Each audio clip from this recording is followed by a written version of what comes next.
வணக்கம் மக்களே, சற்றுமுன் கிடைத்த தகவல் ஒன்றை பார்க்க போகிறோம். தேர்தல் கூட்டணி விஜய் புதிய முடிவெடுத்தார், திணறிப்போன கட்சிகள் திடீர் தகவல். இந்த ஒரு தகவலை பற்றி தான் நாம் பார்க்க போகிறோம். தகவலை பார்ப்பதற்கு முன்னதாக நீங்கள் நம்மளுடைய சேனலுக்கு புதிய பார்வையாளர்களாக இருந்தீர்கள் என்றால் மறக்காமல் நம்மளுடைய சேனலை சப்ஸ்கிரைப் செய்து வைத்துக் கொள்ளுங்கள் மக்களே.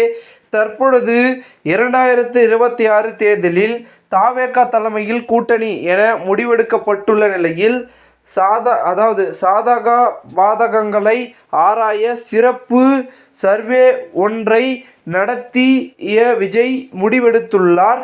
மேலும் இதில் தவேக கூட்டணியில் எந்தெந்த கட்சிகளை சேர்த்தால் பலம், அதே நேரத்தில் நாம் தவேக யாருடன் கூட்டணி சேர்ந்தால் வெற்றி வாய்ப்பு அதிகம் என்பன உள்ளிட்ட பல கேள்விகள் இடம்பெற உள்ளதாம். இந்த ரிசல்ட் வந்த உடன் விஜய் அடுத்த கட்ட முடிவை எடுக்க உள்ளார் என்றும் தவேக தரப்பில் பேசப்படுகிறது. அதனால் விஜய் அவர்கள் பெரும் விதத்தில் இந்த ஒரு பார்த்திங்கன்னா தேர்தல் முடிவுகளை எடுப்பார்.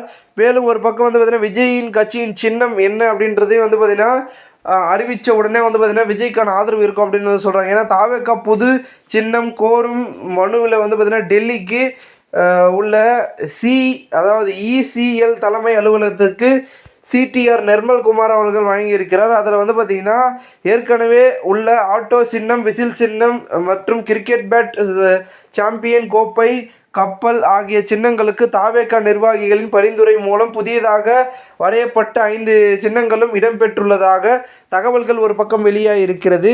ஸோ இதையெல்லாம் பார்த்திங்கன்னா கரெக்டாக பார்த்திங்கன்னா ஃபிக்ஸபிள் பண்ணிட்டு கூட்டணிக்கான முடிவு எடுத்துருவாங்க. இந்த டைமிங்குள்ளே பார்த்திங்கன்னா ரிசல்ட்டும் வந்துடும். அதாவது இவர் எடுக்கக்கூடிய அந்த கருத்து கணிப்பில் ஸோ எல்லாமே பார்த்திங்கன்னா அதுக்கேற்ற மாதிரி அமைஞ்சிச்சுன்னா கூட்டணியை அமைச்சு விடுவார்கள் அப்படின்னே சொல்லப்படுகிறது. ஸோ இந்த ஒரு சூழலில் தற்பொழுது பார்த்திங்கன்னா இன்னொரு பக்கம் நம்மளுடைய அதிமுகவில் இருக்கக்கூடியவர்கள் பார்த்திங்கன்னா விஜய் தொடர்ந்து அழைத்து கொண்டே இருக்கிறார்கள். அதாவது தவேகவுடன் கூட்டணி அமையாததால் அதிமுகவில் அதிமுக விரக்தியில் இருப்பதாக பேசி இருக்கிறார். ஒரு பக்கம் பார்த்திங்கன்னா டிடிவி தினகரன் என்று பார்த்திங்கன்னா ஒரு பக்கம் RB உதயகுமார் பதில் அளிச்சிருந்தார். அரசியல் கட்சி தலைவர்கள் ஜனவரியில் தான் கூட்டணி குறித்து முடிவெடுப்பார்கள் எனவும் தெரிவித்திருக்கிறார் அவர். அதனால் அதிமுக தலைமையில் மெகா கூட்டணி அமைப்பதற்கான களப்பணி நடந்து வருவதாக திட்டவட்டமாக தெரிவித்துள்ளார்.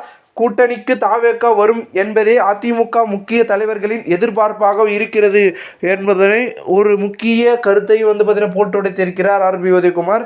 இதனால் கண்டிப்பாக பார்த்திங்கன்னா பெரும் விதத்தில் தவேகவும் அதிமுகவும் கூட்டணி சேருவதற்கான பேச்சுவார்த்தைகளும் அடுத்த கட்ட அரசியல் நகர்வுகளும் நகர்ந்து கொண்டிருக்கிறது என்பது இதன் மூலமாக தெரிகிறது. பொறுத்திருந்து பார்ப்போம் என்ன நடக்கிறது என்பதனை. மேலும் இந்த ஒரு தகவல் அரசியல் வட்டாரத்தில் பெரும் பேசும் பொருளாக இருக்கிறது. இந்த ஒரு தகவலை குறித்த பொதுமக்கள் உங்களுடைய கருத்துக்களை கூறுங்கள். இதுபோன்று நீங்கள் அரசியல் சார்ந்த நிகழ்வுகளாம் தினசரி தெரிந்து கொள்ள நம்மளுடைய சேனலை சப்ஸ்கிரைப் செய்து வைத்துக் கொள்ளுங்கள். நன்றி, வணக்கம்.